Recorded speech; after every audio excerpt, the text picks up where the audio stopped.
அந்த கார் வேகத்தை குறைச்சி வந்திருந்தா இந்த விபத்து நேர்ந்திருக்காது.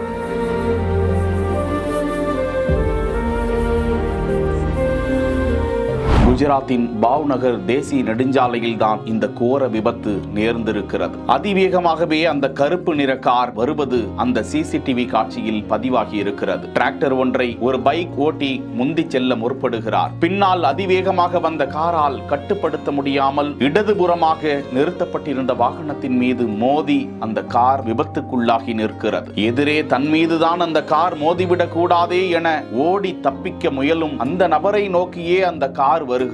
அவர் எப்படி பிழைத்தார் என்றே தெரியவில்லை. ஆம், அவர் பிழைத்து விட்டார். அதிர்ச்சியில் உறைந்தாலும் ஓடி வந்த அந்த காருக்குள் இருந்தவர்களுக்கு என்ன ஆச்சு, விபத்தில் படுகாயம் அடைந்துட்டாங்களா, அவங்களை காப்பாற்ற முயற்சியிலேயே அந்த நபர் ஈடுபடவும் செய்கிறார். அதிவேகத்தை குறைப்போம், நிதானமாக பயணிப்போம். செய்திகளை உடனுக்குடன் தெரிந்து கொள்ள பிஹைண்ட் வுட்ஸ் நியூஸ் வாட்ஸ்அப் சேனலுடன் இணைந்திருங்கள். பிஹைண்ட் வுட்ஸ் பெருமையுடன் தயாரித்து வழங்கும் மூன்வாக் மியூசிக்கல் நைட் ஜனவரி 4 ஞாயிறு மாலை 4 மணி அளவில் சத்யபாமா யூனிவர்சிட்டி சென்னையில் நடைபெற உள்ளது. உங்கள் டிக்கெட்ஸை book my show, district ticket 9 மற்றும் கினாஃபலில் ஆர் ஸ்கிரீன்ல தெரியுற வாட்ஸ்அப் நம்பர், வெப்சைட் மூலமாக புக் செய்வோம். செய்திகளை வழங்கியோர் GT holidays, Medway hospitals, Aalaya cotton dhotis and shirts.